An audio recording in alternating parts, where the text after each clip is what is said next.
Swayam Prabha. Digital India. Educated India.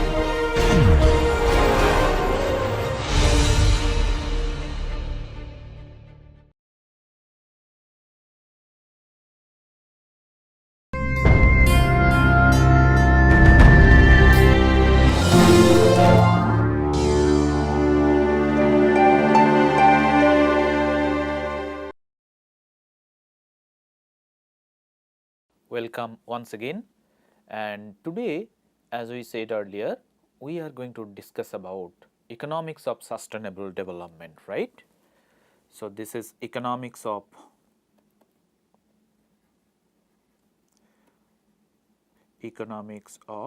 sustainable development.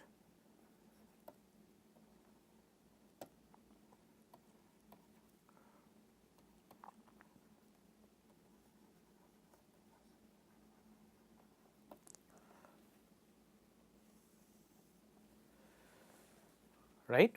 Now, before we discuss about sustainability, let us try to understand the difference between development and growth, because quite often you see these two words, growth and development, they are used interchangeably in literature as well as when we talk in media, in newsprint, so on and so forth. So, it would be good to have a fair amount of idea about what exactly is the difference between economic growth and economic development, right. So, this is growth versus development. Economic growth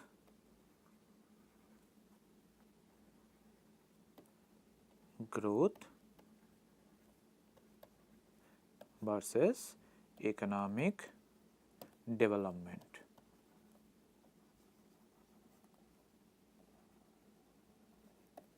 Economic development. Now, economic growth basically indicates a growth in physical income. That means a growth in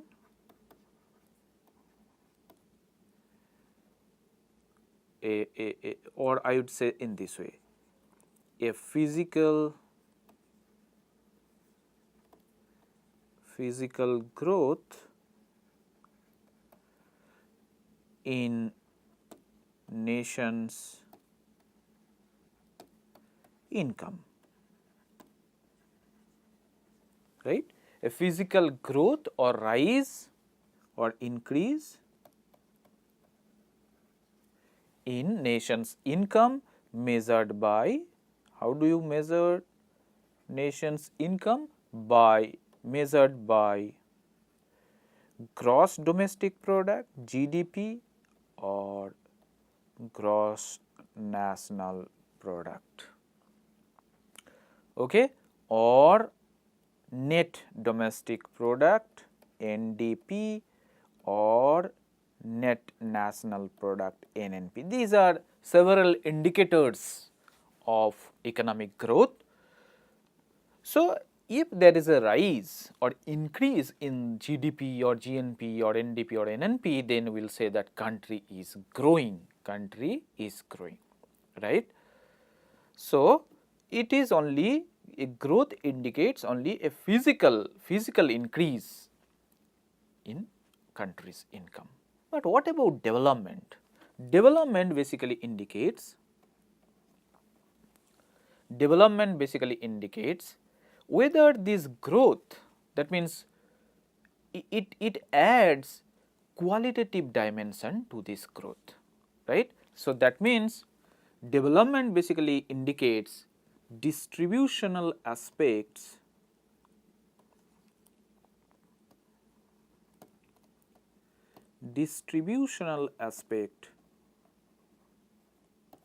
of growth.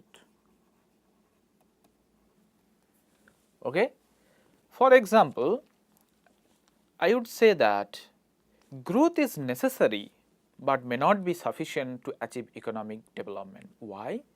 If the country is growing, but the benefit of growth is enjoyed only by a few, of the economy, that means only very few people are enjoying the fruits of economic growth, then we will say that it is not leading to the qualitative improvement of the citizens of the country, because the distributional aspect is not considered here. If it is not properly distributed, then this growth will lead to only inequality. So, we cannot achieve development. So, growth is necessary, but then we need to adopt appropriate policies so that we can ensure a proper distribution of this economic growth among all the citizens. Then only the standard of living, quality of living will improve, okay? And then we will say that country is growing, at the same time there is overall economic development, right? So, development requires growth, but it also requires additional policy imperatives so that the distribution of this growth is fair among the people. So, that is the reason these two are different things, economic growth and development. Growth is measured only by physical increase, development is measured by the qualitative aspects of the individuals, that means whether quality of life is improving or not, and that requires a distribution, a fair distribution of economic growth, right. Now, when we say income, then another concept we have introduced here, that a physical growth or increase in nation's income, and as we said in our previous class, economists, they have a specific definition of income, and that is quite different from what we understand as income. So, it was John Hicks who first introduced the economic definition of income. That is why we will spend some amount of time to understand what is Hicksian definition of income.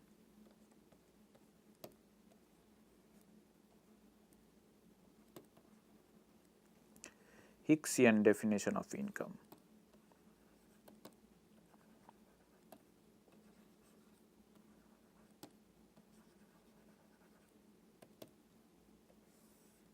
Now, if I ask you what is income, probably you will say income is nothing but somebody's earning, right? What we earn, that is our income. But economists, they say that income and earning, they are two different things. We cannot equate income with earning. Let us say that somebody's earning is 100 rupees, 100 rupees in a week. Can we say that individual's income is also 100 rupees per, this is 100 rupees, let us say, per week. Somebody's earning is 100 rupees per week. Can we say that income equals to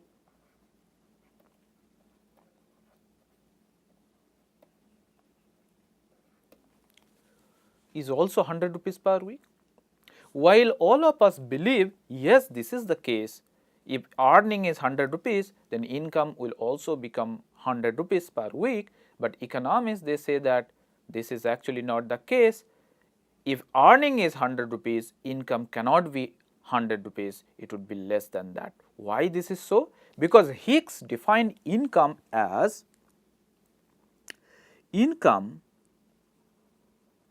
is the maximum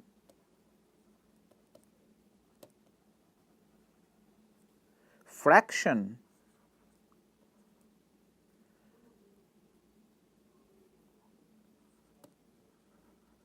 or amount from earning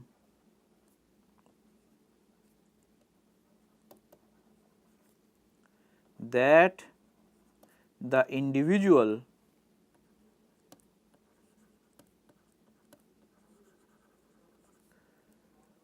may consume so that he or she will be as well off at the end of the period as he or she was at the beginning of the period.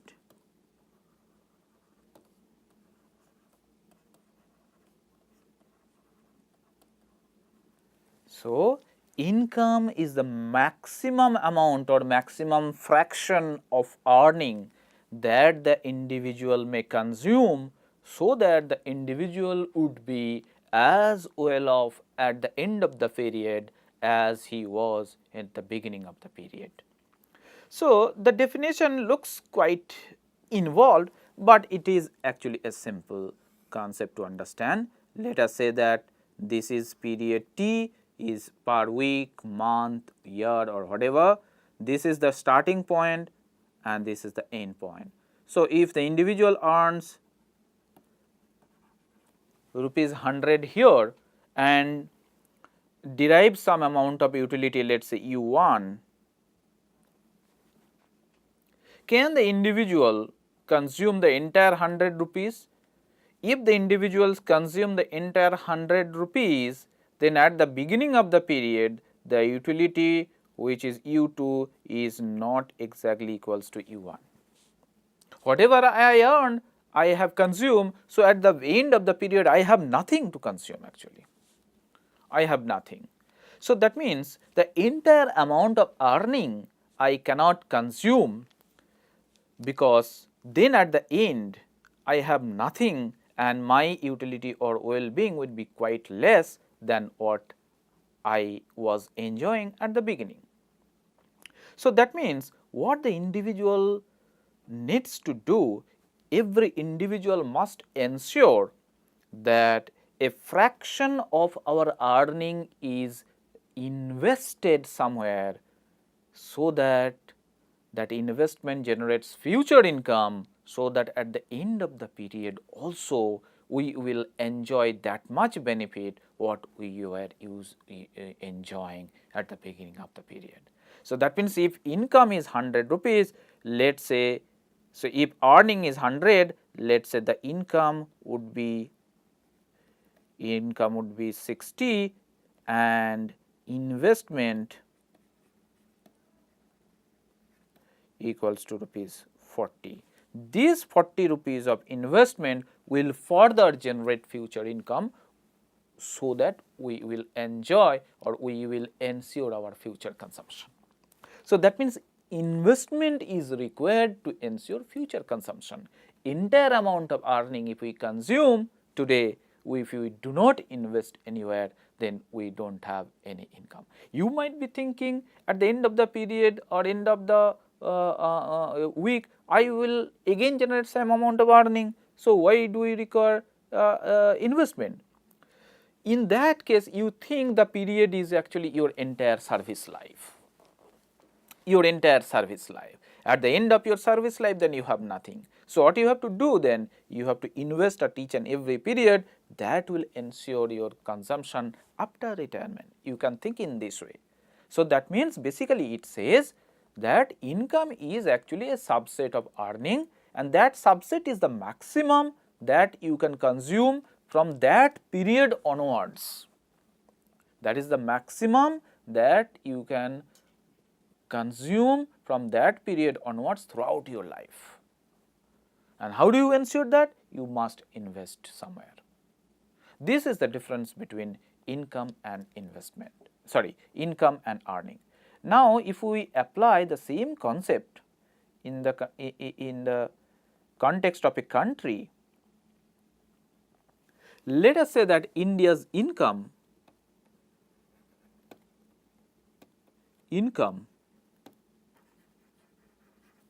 equals to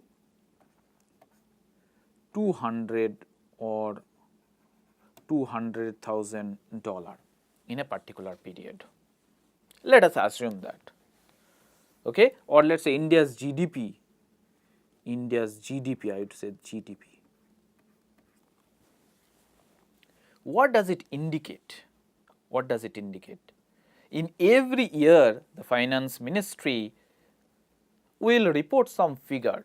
This year, India's GDP is $200,000 billion. What does it mean actually?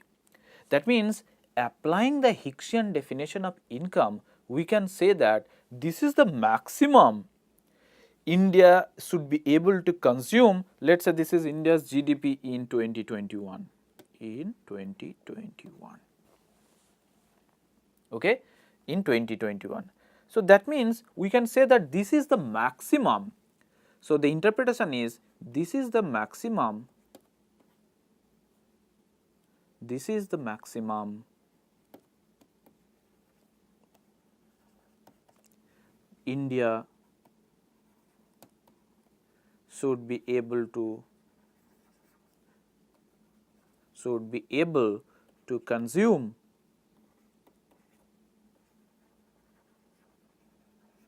from 2021 onward.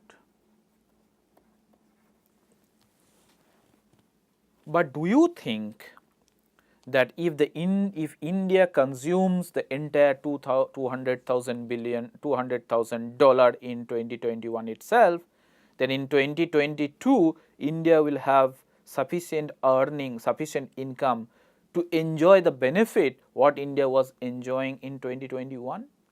Actually no, because in this 200,000 US dollar, what we are actually projecting as income, actually it is not income, because to generate this much of GDP,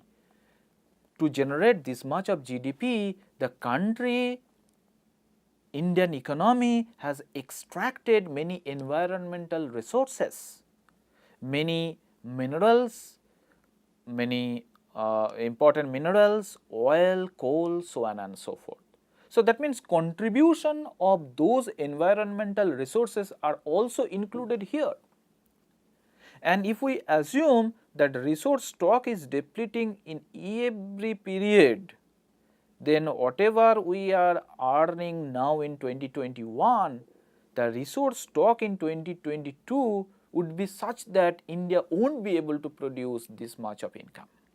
That means what we require is actually a sufficient portion of this earning should be invested, so that at the end of the period we are actually as well off as we were earlier.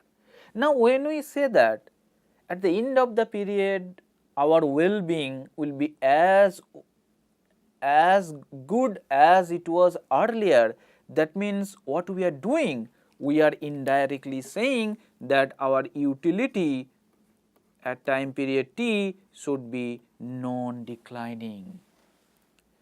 Okay? So, non-declining well-being. So, that means very particular definition of income itself is connected towards the sustainability, okay, towards sustainability, right. Now, we will come back to the original definition of sustainable development. Is this clear?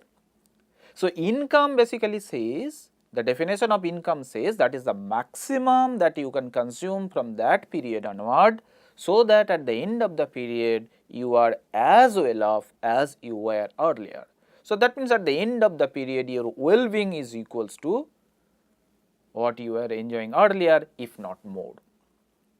That means you are indirectly saying that well-being should be non-declining over a period of time, and non-declining well-being or non-declining utility is basically some way or the other connected to the concept of sustainable development. So, this is basically sustainable development we will discuss in detail now.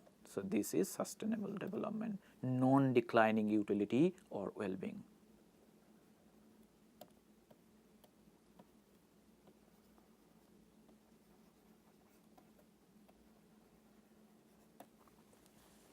So, SD, here onwards I will use the term SD. Okay.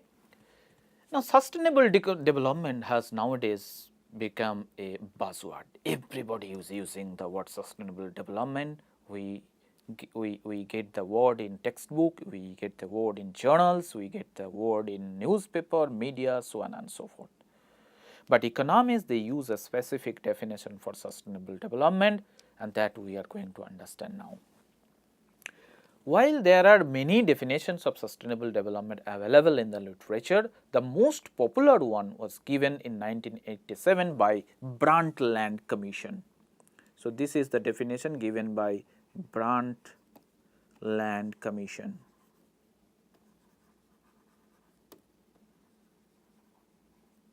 In 1987. This is very, very important definition. What they say, development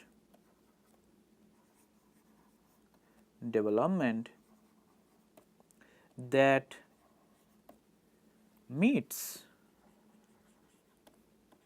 the needs of the present generation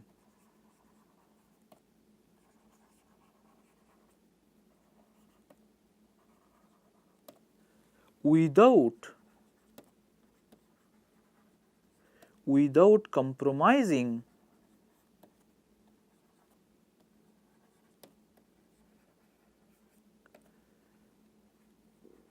the ability of the future generation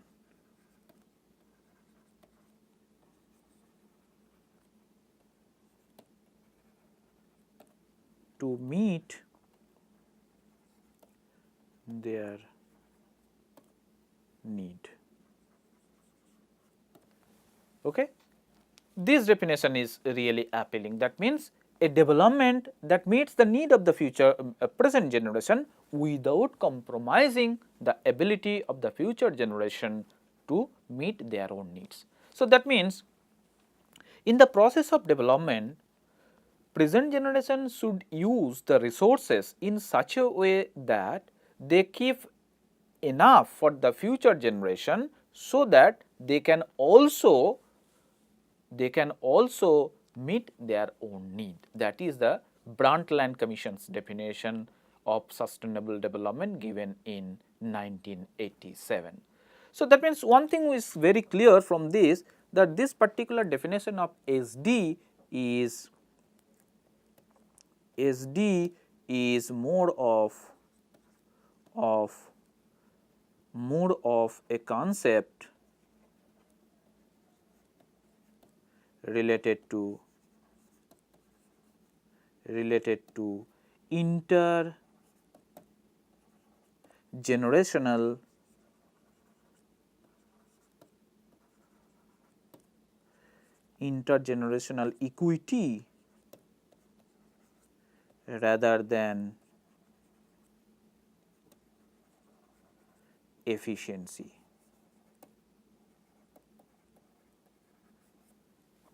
Because efficiency means that you try to maximize the present value. Efficient utilization of resources basically means that you try to maximize the present value.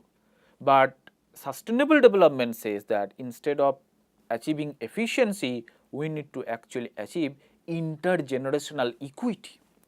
So, resources should be distributed on the basis of equity between present generation and the future generation. But it does not mean that efficiency does not have a role in.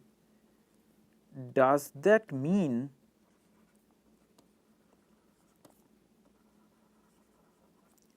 efficiency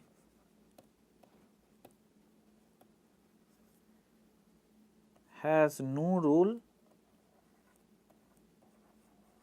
in SD? When I say that sustainable development is more of a equity concept, it bothers more about, it emphasizes more about equitable distribution of resources between present and future generation. It does not mean actually that efficiency has no role, because if the resources are efficiently used, then actually the size of the economic pie will increase. efficient utilization of resources? So, the answer is actually no. The answer is no. The answer is no, because efficient utilization of resources, efficiency ensures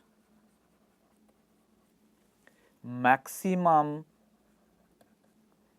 size of economic pie.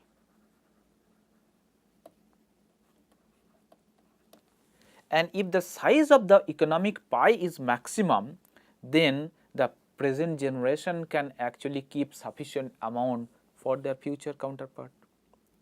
So, in that way, efficiency also has a role in ensuring sustainable development.